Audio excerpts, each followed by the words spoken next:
Welcome students to our today's new video.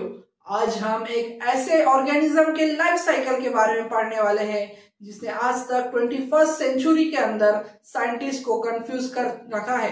यानी scientist अब तक नहीं ये देख पाए कि ये सेलुलर है या असेलुलर। मैं एक ऐसे वायरस के बारे में बात कर रहा हूँ जो सिर्फ बैक्टीरिया को इन्फेक्ट करता है, ना कि दूसरे जानवरों को। मैं बात कर रहा हूँ बैक्टीरियोफाज के बारे में। बैक्टीरियोफाज को फ्रेडरिक टीवॉल्ट ने यूके के अंदर डिस्कवर किया था।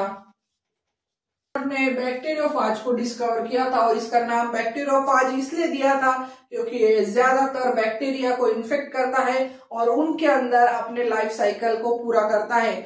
बैक्टीरियोफाज के लाइफ साइकिल दो तरह के हैं, एक है लाइटिक और दूसरा है लाइसोजेनिक। स्टूडेंट्स, लाइटिक और लाइसोजेनिक साइकिल्स बैक्टीरियोफाज मौका देखकर करता है क्योंकि ये एक अपॉर्चुनिस्टिक वायरस कैटेगरी में आता है, क्योंकि ये देखता है कि बाहर की कंडीशन कैसी है, फेवरेबल है या अनफेवरेबल, और उस हिसाब से ये लाइटिक और लाइसोजेनिक साइकिल को परफॉर्म करता है।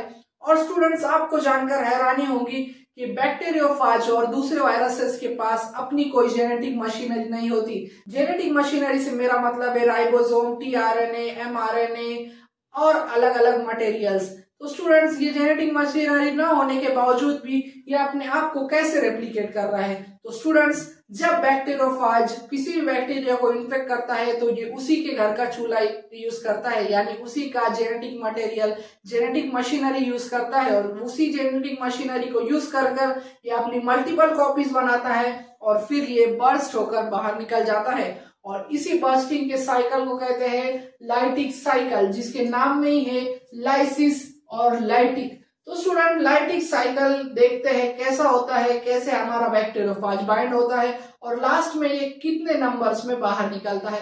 तो देर ना करते हुए स्टार्ट करते हैं हमारा लाइटिक साइकिल। लाइटिक साइकिल बहुत ही इजी साइकिल है जो सिर्फ 5 स्टेप के अंदर बना है। ये 5 स्टेप्स अगर आपने देख लिए तो आपका कंसेप्ट लाइटिक साइकिल और बैक्टीरियोफाज के बारे में क्लियर हो जाएगा। तो स्टूडेंट, सबसे पहला स्टेप है लाइटिक साइकिल का, उसमें है एड्सॉर्प्शन।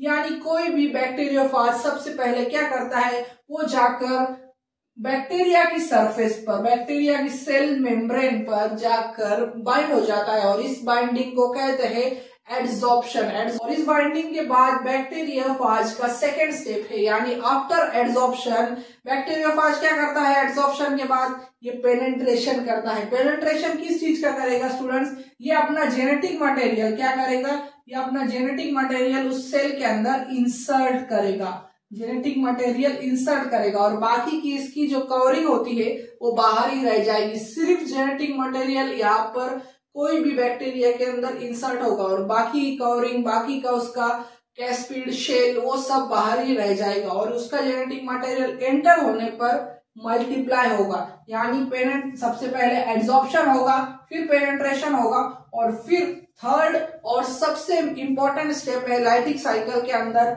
वो है रेप्लिकेशन। और रेप्लिकेशन कैसे होगा? मैंने बताया इसके पास अपनी खुद की कोई जेनेटिक मशीनरी नहीं है, ना कोई राइबोसोम है, ना एमआरएनए है, ना टीआरएनए है, ना कोई एंजाइम्स है। तो ये क्या करता है? ये होस्ट का, यानी हमारे बैक्टीरिया का होस्ट का ही मशीनरी यूज करेगा और इस मशीनरी के अंदर ये रेप्लिकेशन करेगा और उस मशीनरी के अंदर बार बार ये अपनी मल्टीपल कॉपीज बनाएगा।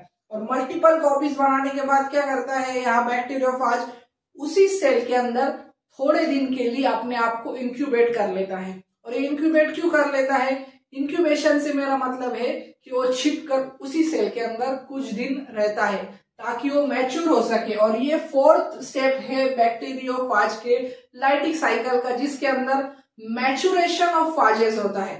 मैच्योरेशन ऑफ फाजेस यानी वो बहुत ही माइन्यूट साइज में है तो ये थोड़ी साइज इंक्रीज कर लेंगे, मैच्योर हो जाएंगे ताकि वो बाहर के एनवायरनमेंट में सर्वाइव कर सके। तो students, after maturation last step आता है, सबसे लास्ट स्टेप और इम्पोर्टेंट स्टेप भी है, वो है रिलीज ऑफ बैक्टीरियोफाजेस। लाइटिक रिलीज होता है। लाइटिक साइकिल के अंदर रिलीज कैसे होता है?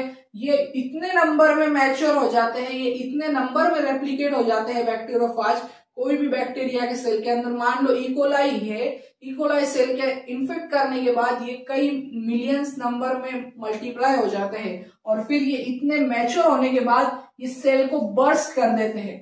सेल को बर्स्ट कर बैक्टीरियोफाज बाहर निकल जाता है और इसी तरह से एक सिंगल बैक्टीरियोफाज से कई मिलियंस ऑफ बैक्टीरियोफाज बनते हैं। लाइटिक साइकिल फॉलो करने से बनते हैं मिलियंस ऑफ बैक्टीरियोफाजेस, जिसके अंदर सबसे पहला स्टेप था एड्सॉर्प्शन, पेनिट्रेशन, रेप्लिकेशन, मैचुरेशन और लास्ट और सबसे important step release of the bacteriophages. तो स्टूडेंट्स, ये था बैक्टीरियोफाज के लाइटिक साइकिल पे हमारा वीडियो।